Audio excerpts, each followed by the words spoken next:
कितना रोता रहा। Music by Shankar Singh.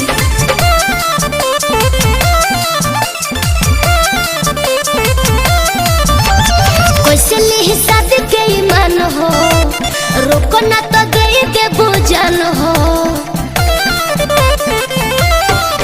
हाँ कैसे नहीं शादी के ईमान हो, रोको ना तो गई के बुझान हो। सोना के अपना बाड़ा काहे तू रोवैले हो, बाबू के अपना बाड़ा काहे तू रोवैले हो। हाथ के सीन हो रवा ले जानू जानी रोवा हो बैठा डोलिया कहरवा आइले हो ससुरा जाए के बेरवा भइले हो। हम नहीं जगता रबिना।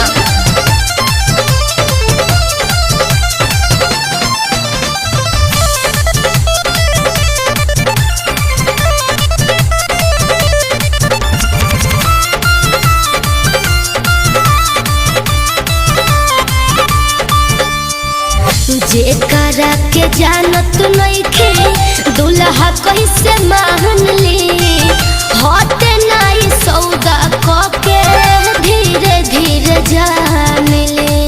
हम कैसे रहब एकरा साथे।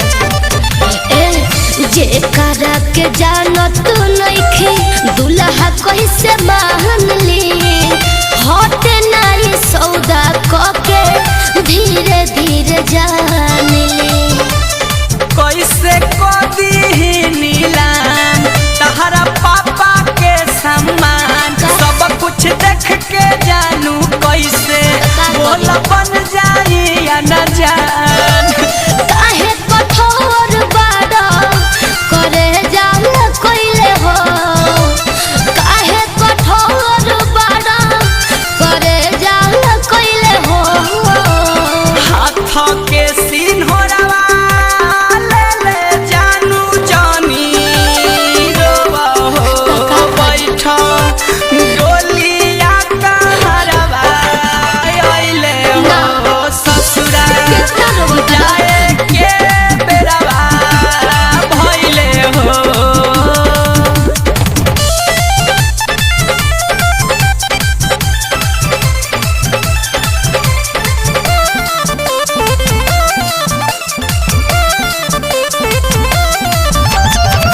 ससुरा न जाइब फिर डोलिया कहार हो, खत्म ना नितेश करब तहरा से प्यार हो। हम तारा के कबो ना भूल पाएब। ए ससुरा न जाइब